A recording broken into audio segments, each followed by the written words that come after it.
manusia di seluruh dunia tentunya sangat familiar dengan istilah arwah gentayangan. Apalagi untuk orang-orang yang tinggal di negara dengan budaya okultisme yang kuat seperti di Afrika dan Asia. Arwah gentayangan digambarkan sebagai roh orang mati yang masih berkeliaran di muka bumi ini dengan agendanya masing-masing. Ada yang mengatakan karena orang mati secara tidak wajar, ada yang mengatakan roh orang mati tidak mendapat tempat di alam baka. Bahkan ada yang mengatakan roh orang mati yang ingin balas dendam. Namun dari semua pendapat tersebut, belum tentu semuanya benar. Tergantung pribadi masing-masing yang menilai. Dan berikut, On The Spot merangkum berita-berita tersebut dalam kisah arwah gentayangan.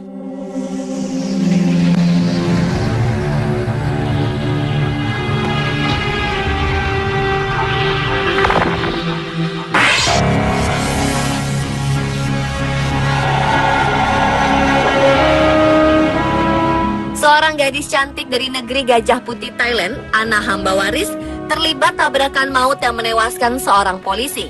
Dan diketahui belakangan ini, Anna mengaku sulit tidur karena kerap disambangi arwah korban. Anna yang biasa dipanggil Anris ini mengalami kecelakaan saat mobil yang ia kemudikan menabrak mobil polisi yang terparkir di jalan raya di distrik Prawet, Bangkok, dini hari waktu setempat. Korban bernama Paul LT Napadol Wangbundit merupakan anggota Polantas yang tertidur pulas di dalam mobil. Ketika polisi datang ke TKP, wanita 28 tahun itu menolak melakukan tes alkohol. Ia juga membantah sebagai pelaku penabrakan. Namun 12 jam kemudian, Anna ditetapkan sebagai tersangka dalam kasus tersebut. Yang didakwa melakukan kelalaian mengemudi dan melarikan diri dari tempat kecelakaan.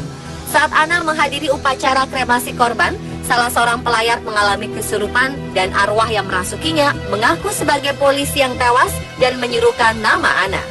Melalui orang itu, arwah polisi tersebut meminta keluarganya untuk memaafkan Anna. Namun Anna mengaku kecewa karena tidak sempat berdialog secara langsung dengan sang arwah untuk meminta maaf secara pribadi. Meskipun demikian, ia mengaku lega sebab korban memaafkan dirinya. Namun sejak malam setelah menghadiri upacara kremasi itu, ia mengaku sulit memejamkan mata karena masih memikirkan kecelakaan itu. Saat ia tertidur, ia bermimpi tentang kecelakaan itu dan berada dalam mobilnya bersama dengan jasad. Dalam mimpi itu pula, ia bangun dan mengatakan sesuatu kepadanya. Namun ia tidak mengingat secara persis apa yang dikatakan jasad tersebut dalam mimpinya.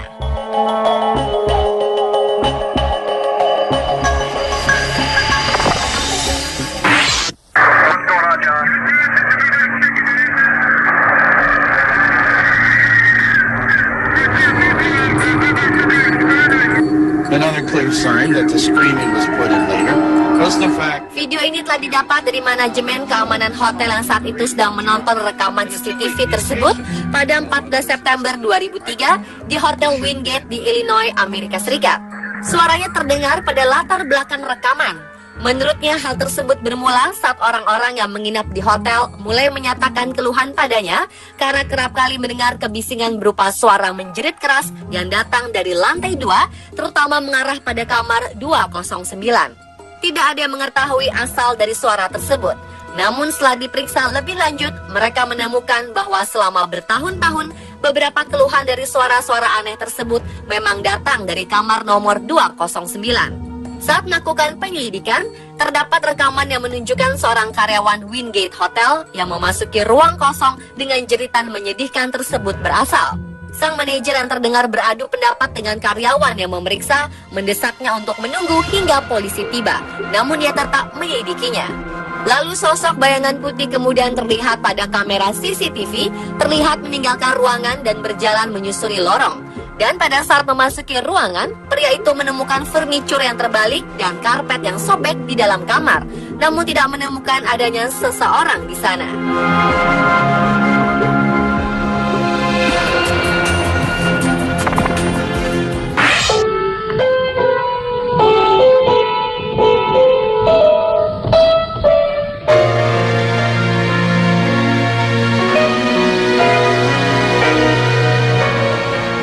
Pengacara pendamping tersangka pembunuhan terhadap Angeline Haposan Sihombing menjelaskan hasil pemeriksaan sementara terhadap Agustin Hamambai. Menurutnya, hasil penyelidikan tersebut menguak sejumlah pernyataan kliennya seputar kematian bocah kelas 2 sekolah dasar itu. Satu di antaranya mengenai keberadaan tali dan boneka di jenazah Angelin. Agus menjelaskan alasannya menjeratkan tali di leher dan menaruh boneka di jenazah korban. Menurutnya, cara tersebut dilakukan untuk menghindarkannya dari kejaran arwah korbannya. Katanya, meski sudah mengikat leher Angelin dan menaruh boneka pada jasad anak tersebut, kliennya tersebut mengaku sempat dikejar-kejar oleh arwah anak mantan majikannya tersebut. Dalam sebuah tidurnya, diketahui ia sempat dikejar-kejar oleh jenazahnya.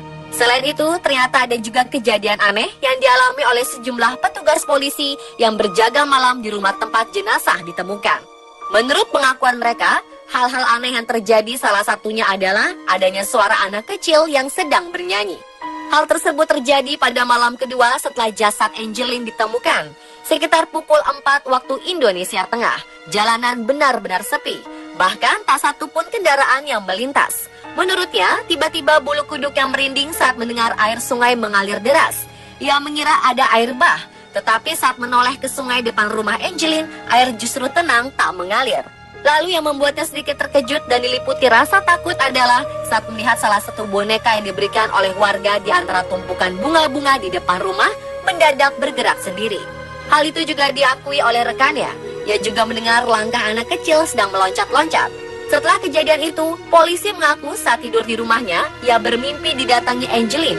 Menurutnya, bocah itu hanya ingin meminta maaf. Dalam mimpi itu juga, Angelin berusaha memberikan isyarat menunjukkan pelaku pembunuhan ada 4, yakni dengan cara menunjukkan 4 jari mungilnya dengan tangan kanan.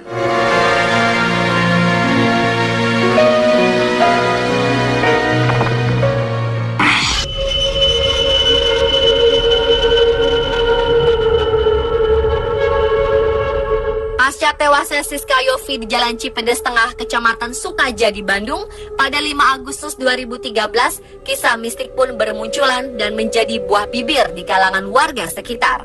Salah seorang warga Cipedes Tengah, Reza, menuturkan, setelah kejadian sering muncul cerita-cerita mistik dari warga sekitar, terlebih warga yang berdekatan dengan lokasi ditemukannya tubuh Siska. Ada yang mengaku pernah melihat kaki tanpa badan, ada juga mendengar suara perempuan menangis, bahkan ada juga yang melihat penampakannya.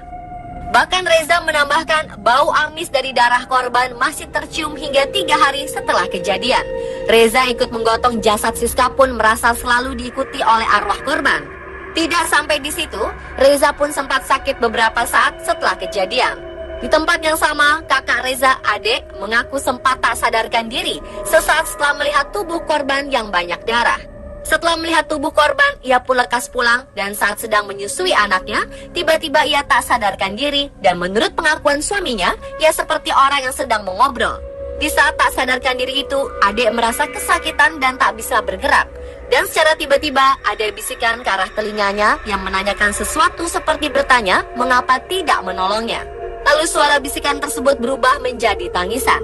Namun hal tersebut pun sirna setelah sang suami menyadarkannya.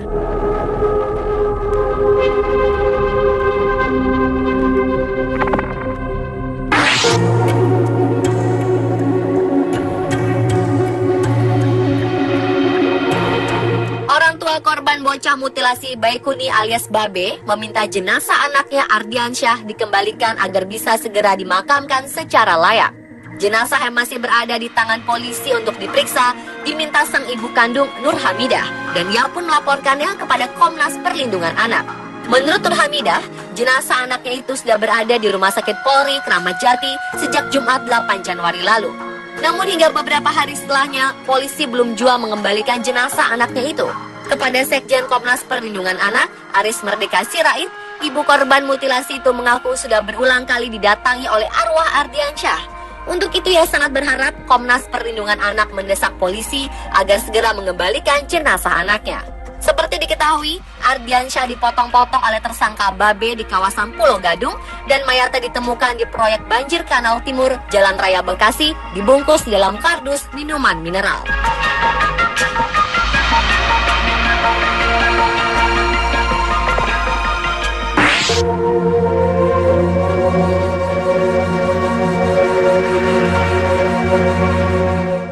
Sang pengusaha bernama William Henry Harrison Wooster meninggal pada tahun 1919 di usianya yang ke-79. Namun masyarakat sekitar berpikir arwahnya dan arwah 2 dari 6 anaknya masih menempati rumah yang dibangun di Seymour County pada tahun 1894 ini. Paul Sayurafa, sang pemilik rumah tersebut, saat ini mengaku kesulitan untuk menjual rumahnya karena hampir setiap orang mengetahui tentang cerita mistis di dalamnya. Diketahui, Paul telah lama berhubungan dengan kelompok paranormal yang ingin mengkonfirmasi keyakinan mereka akan adanya arwah gentayangan di rumahnya. Ia membeli rumah bergaya Queen Anne tersebut 15 tahun yang lalu dan hidup di dalamnya dan membuka restoran yang ia beri nama Carousel Gardens. Sejak awal, ia telah mengakui bahwa ia sering berhubungan dengan arwah Wooster dan putranya Horace. Namun Paul juga mengatakan jika ia merasa paling dekat dengan arwah putri bungsu Pak Wooster bernama Helena Ruth. Terlepas bahwa hal tersebut benar atau tidak, yang jelas rumah 3 lantai, bercat biru, dan memiliki fitur klasik ala rumah Queen Anne, termasuk menara besar tersebut, sangatlah menyeramkan. Selain itu, rumah itu memiliki 20 kamar dengan luas 9.000 meter persegi, dan kaca jendelanya masih asli memakai kaca patri.